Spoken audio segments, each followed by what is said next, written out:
50% ta' tfal li parteċipaw fi stħarriġ ma jafux jekk hux qed isofru minn forma ta' abbuż fuq l-internet jew le. Tfal ta' 6 snin qed ikollhom aċċess għal siti pornografiċi. Kienu dawn uħud mid-dikjarazzjonijiet li saru waqt konferenza dwar is-cyber security fejn fost ħafna esperti fis-settur tkellmet ukoll il-President Emeritus Mary Louise Colero Preca. Fl-intervent tagħha Colero Preca saħqet dwar l-importanza li tinħoloq dinja iktar sigura fuq l-internet sabiex it-tfal ma jkunux esposti għal materjal li jagħmilhom il-ħsara. Spjegat li dan huwa possibbli biss permezz ta' iżjed tarif. Għandna bżonn nipproteġu ħafna u ħafna l-tfal tagħna minn dat tip ta' abbuż ta' kull tip.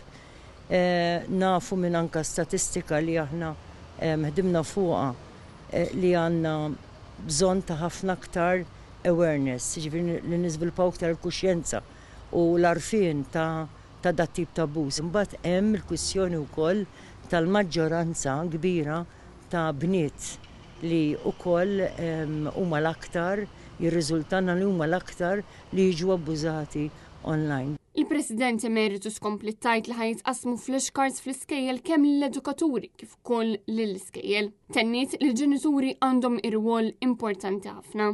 Inkomplu naħdmu anke mal-ġenituri. Importanti li aħna l-ġenituri nkunu informati, nkunu aware li t-tfal tagħna meta nħalluhom mingħajr attenzjoni jistaw kunu friski enormi ta' abbuż minnaħa cyberbullying, cyber abuse. Waqt din il-konferenza organizzata mill-Malta Foundation for the Wellbeing of Society għamlet l-intervent tagħha wkoll Anne-Marie Grech, il-President tal-organizzazzjoni Light, fejn tkellmet dwar kemm il-periklu fuq l-internet issa laħaq livell allarmanti. Dan kif sfortunatament ħafna tfal anka ta' 6 snin jew inqas issa sar għandhom aċċess għall-internet. Illum il-ġurnata qed naraw tfal ta' 6-7 snin li qegħdin fil-periklu. U l-isfortuna hija li dawn it-tfal ma jirrealizzawx li qegħdin fil-periklu, mela dawn it-tfal qegħdin jidħlu f'dawn id-devices, qegħdin jużaw l-internet, qegħdin jidħlu f'dawn il-platforms qed jaraw affarijiet li mhuwiex adattat għalihom u ma jafux. U din hija perikoluża ħafna.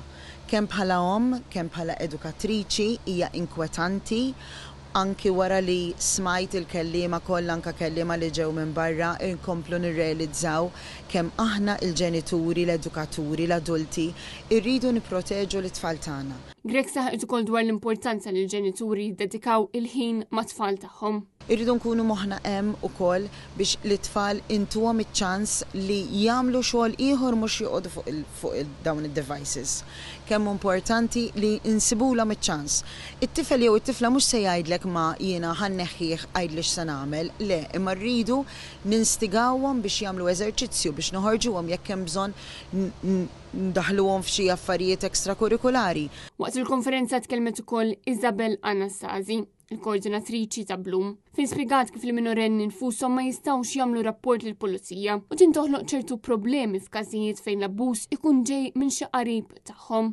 Anastazi li hija wkoll counselor spjegat kif ir-riżorsi umani fl-iskejjel qed jagħmlu li jistgħu biex laħqu mat-tfal kollha, però jibqa' l-fatt li fl-iskejjel ma hemmx servizzi ta' psikjatra u psikologa.